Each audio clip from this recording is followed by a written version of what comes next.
counting down the biggest political stories of the year, plus what to expect in 2023. And a look back at our biggest international story, Russia's war in Ukraine. I'm Mercedes Stephenson, and it's Christmas Day. Welcome to the West Block. From convoy blockades to the Conservative leadership race to Canadians struggling with soaring inflation. It's been a tumultuous year in national politics. Our annual politics panel weighs in. And what will it take to end the war in Ukraine? Ukraine's Deputy Prime Minister says Western allies need to do more. We revisit that conversation.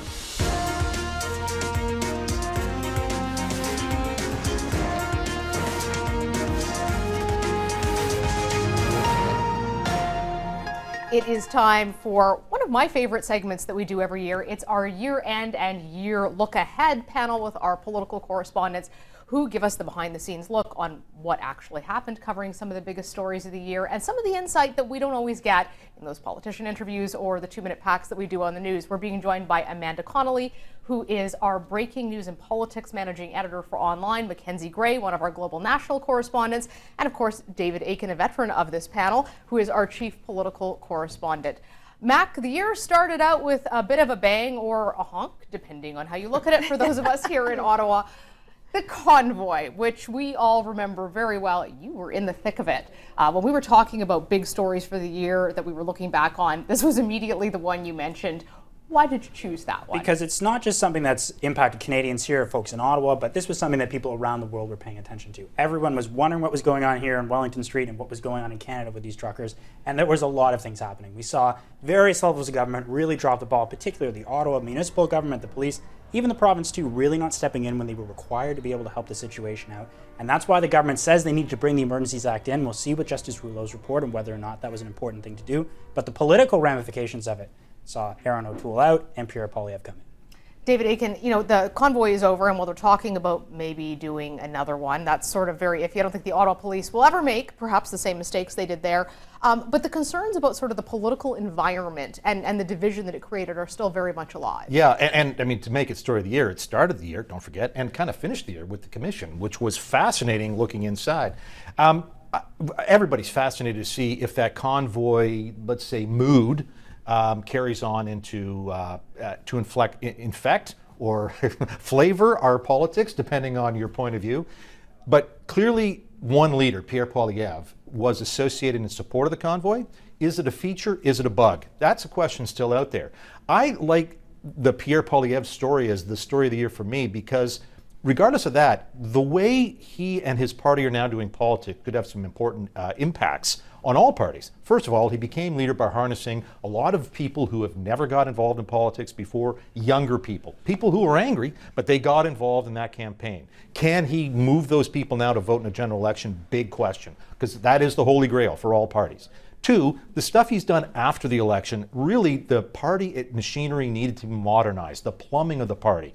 They'd lost 2 elections, even though they'd won the popular vote in 2 elections, because the Liberals chiefly are way better using computerized systems to identify voters and win specific ridings. It's been the Liberal secret sauce.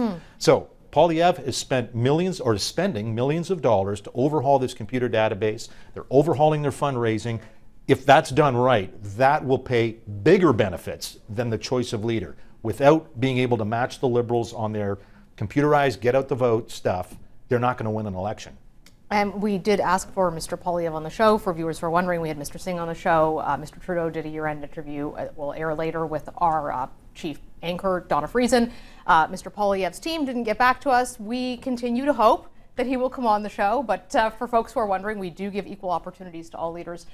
Amanda, coming out of the protest here in Ottawa and that blockade that we saw, and this sort of change in the Conservative Party in politics, we also saw a huge change in the foreign policy of Canada and the change of all of our allies as well, because there is something unprecedented in my lifetime, I think, and that's a land war in Europe, the Russian invasion of Ukraine. It changed a lot in Canadian politics and Canadian political discussion. It's not just something that's over there. Absolutely. I mean, first of all, there is a huge number of Ukrainian Canadians who live here. The diaspora, very vibrant, very strong here in Canada. But again, looking at the interest here that Canada has in this conflict, it might not have been readily apparent for a lot of Canadians at the beginning. It's very clear now, because what this really was, this was not just an invasion of Ukraine, this was a challenge to the global international rules order, and Canada is really a middle power without the size of some other allies with the US, relies fundamentally on that order to be able to protect our own interests, to be able to engage in a stable way with allies and partners. And so there really was a vested stake to the a threat to the security of Canada here, and the government has certainly been acting on that. You mentioned the number of Ukrainians, and I did run some numbers electorally. I'm always interested in that. Shannon Stubbs riding, just west or just east of Edmonton, Lakeland. 25% of her constituents are Ukrainian. That's where the big Pizanka is, if you want to go visit that. But there is such a stretch of riding, starting in Winnipeg, going all the way up to Winnipeg, the breadbasket, where you have 10 to 25% are Ukrainians. It's a big deal for a lot of voters. And one of the features, I think, this year overarchingly, if we're looking at politics, was division. We saw this with the convoy and a lot of other issues.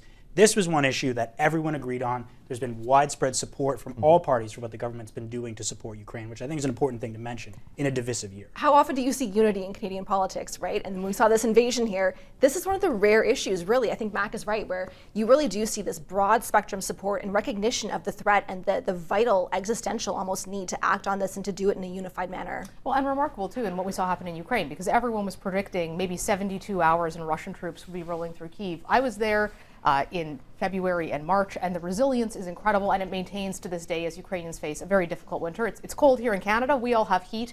We don't have to wonder if we're going to have power. That's not the case for people in Ukraine, and we certainly keep them in our thoughts. It's not the only challenge to international order, Mac. You worked a lot on the story about China and the government in Beijing attempting to interfere in Canadian democracy, concerns about Chinese Canadian citizens being harassed here. Where do you see that story going? Well, there's a lot of different angles in terms of what the government's going to do. You know, I was with the Prime Minister when he traveled to Asia, putting his new Indo-Pacific strategy into place. They put billions of dollars on the line there. But really, we heard from a lot of the allies that we visited when we went to those different countries that Canada's really been a Johnny-come-lately in Asia. And if they want to execute their strategy, which is we're going to try and isolate China, and we're going to make more friends with those countries there, they really need to show up there. They're trying to do that now. I think one thing kind of relating to the foreign interference story is we're likely going to see the Liberals bring in some kind of foreign registry of agents at some point in time. We've seen the US do that, the Australians have done that, the UK is looking at that. That's the big thing that I think from a government perspective we'll see them be doing in the new year.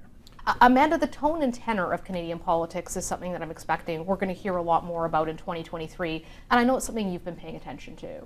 Yeah, really, of course, you know, working primarily online, you really do see kind of the raw end of a lot of this coming in with social media, and that there's a lot of anger, really. And again, I think we've heard kind of over the past year here, a reflection of the fact that a lot of that is generational anger. It's young people, it's millennials, Gen Z, Canadians who are young, who are trying to kind of come up and make their way in life and are looking at the situation that they've been dealt and saying, this doesn't seem fair, this doesn't seem right. Maybe my parents or grandparents had an easier way of it. You're looking at housing, you're looking at inflation, food costs, the healthcare system kind of collapsing before our very eyes right now, right? These are major issues that kind of speak to that fundamental sense of stability and certainty that young people are looking for when they try and chart the course of their lives. That's not there right now, and I think that we're going to see that really breaking free a lot in 2023 with frustration and anger. That was the anger, though, Mercedes, that Pierre Poilievre really capitalized on. If I'm Justin Trudeau, I'm looking at the situation right now. We're seeing inflation's high, but it's starting to come down a little bit. House prices were high. They're starting to come down a little bit. Pierre Poilievre needs that anger and discontent if he's going to continue to do well in the House of Commons. Absolutely. I have to ask the perennial question that we all love to ask each other in Canadian politics. Could there be an election? There is the NDP Liberal deal, but Jagmeet Singh has been hinting about potentially pulling his support over healthcare. What do you think the chances are, Mac, of an election in 2023? I've talked to some senior Liberals who think there certainly is an opportunity later in the year for one to happen. I don't necessarily think it's going to be Jagmeet Singh pulling the cord on it. The NDP don't have as much money. Does he have the popularity right now to go to the polls? I'm not sure about that. But one thing I am confident about, Justin Trudeau's going to stick around. Will Chrystia Freeland be there for the next election? I don't think so. Ooh, that's a bold prediction. Minister Charles Sousa just elected in Mississauga Lakeshore. Yeah. So, David, you know, if there is this election, Justin Trudeau goes again. He wants to go up against Pierre Poilievre. Yeah, I think he does actually. That's my feeling. But I'll be the old. I am the old guy here on the panel, so I'll play that part. Jack Layton withdrew support of Paul Martin's minority in 2006, and it was on health care. What do we have happen today, right? Jagmeet Singh signaling that. But you know what? Jack Layton withdrew support, and in came 10 years of the Harper government. But you know what? Jack Layton and Stephen Harper, they got along pretty well during the minority years. Layton got a lot of stuff done with a conservative. Now, I'll look for more election-y speculation when I see the possibility that Jagmeet Singh and Pierre Poilievre can come to some agreements to support a potential minority, because the Conservatives need strong New Democrats to beat Liberals in downtown Toronto, in some key BC ridings, and without strong New Democrats, and they've been a little weak at the margins, it's to the Liberal advantage. So that's the landscape I'm looking at. But I just think back to how it was in 06 when Layton said, that's it, I'm pulling the plug on a very long in the tooth Liberal government. When those conditions might exist this time around, then I'd be more inclined. But until then, yeah, I think Trudeau wants to go at Mr. Poilievre. What's your thinking on this, Amanda? Yeah, I think that that election kind of on the road angle there between Trudeau and Poilievre will certainly be fascinating. I'm not in the camp that sees one coming up in the next year here, maybe 2024, maybe pushing it longer there into the year. For me, the big thing I think is going to be watching the inflation rate, watching interest rates. There is a lot of frustration, a lot of anger, a lot of financial pain and economic pain in families right now, and particularly with incumbent governments. Where is the direction of that frustration going to go? Straight at Parliament Hill, straight at the Liberals. Unless they have a plan to deal with that, or it comes down and that pain eases, I don't think they're going to risk it. I think that's great insight, Amanda. And all of you, we appreciate you coming and sharing your thoughts on the big stories for 2023 and for the last year. We will be back here, of course, again, I'm sure, soon, talking about these very issues. Up next, we'll play back one of our top interviews from the past year with the Deputy Prime Minister of Ukraine on the dire situation that her country continues to face on this Christmas Day. I think that the major spirit in Ukraine is that there's no way to surrender. There's only way to victory.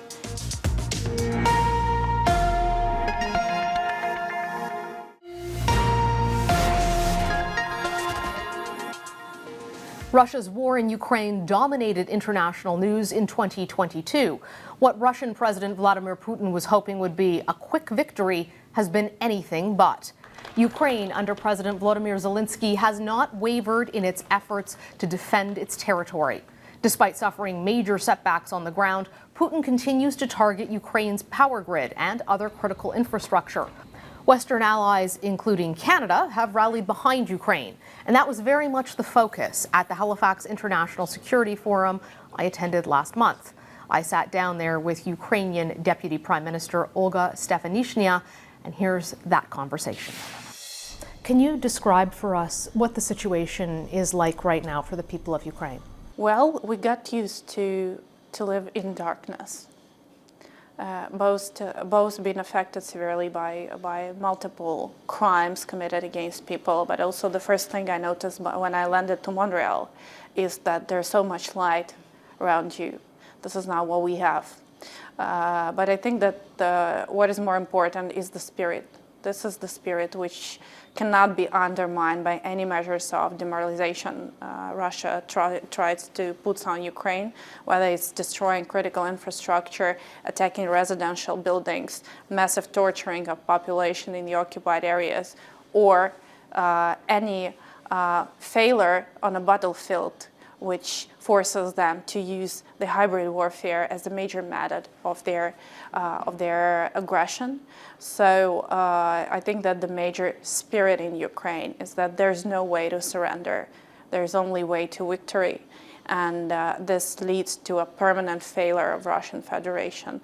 Although, of course, the suffering and the losses among population are really, really serious. And you talked about that lack of light. It's powerful because we take here for granted. You're right. The street lights are on. Our power grids are going. Ukraine, like Canada, is a cold country in the winter, and the Russians are attacking your power, your energy. That is such a danger for the civilian population. How do you deal with that? I think that the most important thing that we have not been dealing with that only by ourselves. After the first massive shelling, counting around 90 rockets like 4 weeks ago, and this shelling are taking place on a weekly basis with the same massive missiles attacks throughout the area of Ukraine, we have not been standing alone. As President already said publicly, it's around 40% of the elements of the critical infrastructure throughout the Ukraine, mostly the central part of Ukraine, which is not affected by military warfare, has been damaged. And it's really important that we are restoring back the infrastructure in a very fast and operative way. Basically, all our technicians are also the heroes, apart of the fact that they are not with a gun on the battlefield. But it would not be possible without a strong mobilization from our partners across European Union and wider group of allies. But it's also a very important sign that the Russians has also failed to attack Ukrainian elements of the critical infrastructure through hybrid or cyber attacks. This has left no room for them but to try to physically destroy what we have. What does Ukraine need right now from the West and from countries like Canada? What can we do? In terms of supporting the restoration of the electricity grids, of course, we have shared the list of our needs, and we encourage the companies operating in the electricity market to mobilize their efforts to provide us with everything which is needed. This is a very precise list of technical needs. Of course, we all need generators, and the more generators that we have, the better. It could ensure the security and stability of the networks. It can ensure the stability of the lighting in the residential buildings, but it also can ensure the stability of functioning of the state itself, because connection and electricity and energy is the basis of functioning of the country itself. So making sure that we have enough generators and we have enough technical elements which we need to make sure that we can address and be resilient towards this attack is important, but it's not as important as the ability to close the sky and to save our people, to save our lives, and to save our infrastructure. We need more anti-air defense systems, which will be which would enable us to restore the damaged infrastructure, to regain the sustainable reconstruction throughout the war, and to make sure that we save the life of our people. Do you feel that NATO countries are willing to give that to you? Are they listening? They are. There's been a significant breakthrough, I would say, in terms of providing Ukraine with anti-air defense means, let's say, from various countries, even from those countries like Spain, which has not been there before the first massive shelling. But this is the time where we should go beyond what we can.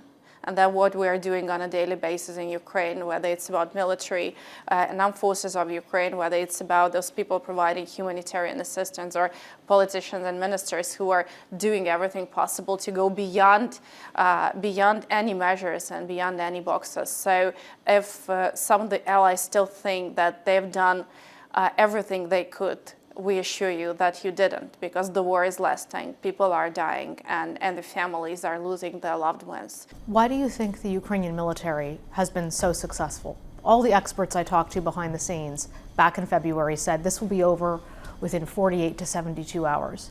And instead, Ukraine has not only put up an incredible defense, but pushed Russia back in many places. Why do you think that is, that you've been so much more successful than people were expecting? I can do the same comparison to our president. You know, Ukrainian president has been a revelation to many of the European leaders. His determination, his commitment, the very fact that he stayed in his office from the minute one of the shelling, and everybody were asking me, what would you say for that? And my answer is that it is you who came to know a president like that, and he has always been like that. The same goes for Ukrainians. Are you worried about the potential for a nuclear strike? Of course we are, and we're extremely worried of the fact that this nuclear threat could be materialized through a massive provocation on the Ukrainian nuclear object, like Zaporizhzhia nuclear power plant, like Chernobyl nuclear power plant. Russians would never act bluntly by simply shelling the nuclear bomb to Kiev. They would do the hybrid methods, and for us it's really important that first international partners and leaders would have the equal reaction to any nuclear blackmail or nuclear threat which will be posed by Russia, even if it's done through using Ukrainian nuclear objects like Zaporizhzhia nuclear power plant.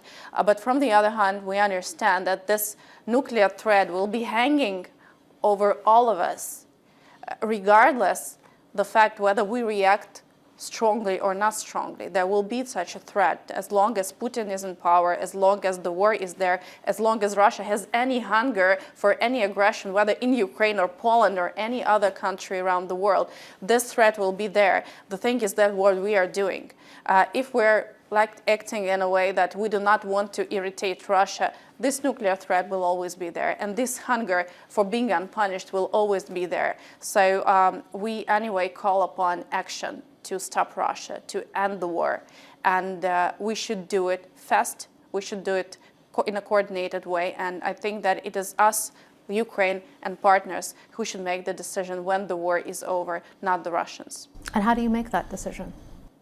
Well, it's absolutely clear at this stage. President of Ukraine has announced the 10 points of the peaceful plan, whereas the negotiations is only one of the points. And I think that everybody should stick to this understanding that this is a concentrated set of actions needed to be done. On Ukrainian side, we will be moving on each of these points. This is the implementation of the MAGATE recommendations on the elimination of the nuclear threat, restoration of the grain corridor, exchange of all prisoners of war, bringing Russia to justice, then negotiations, and then security guarantees to Ukraine. So these are the key elements we will be moving towards regardless any developments, and we hope that the partners will be sticking together with us, and then this will be the situation when we will be holding the file of the victory.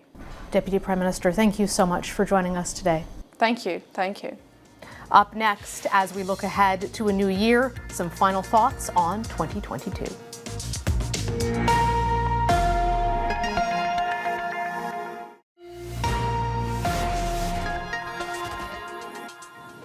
We have witnessed a remarkable year in 2022, one that I've been fortunate to cover on the ground, filled with events that transformed our country, our politics, and the world.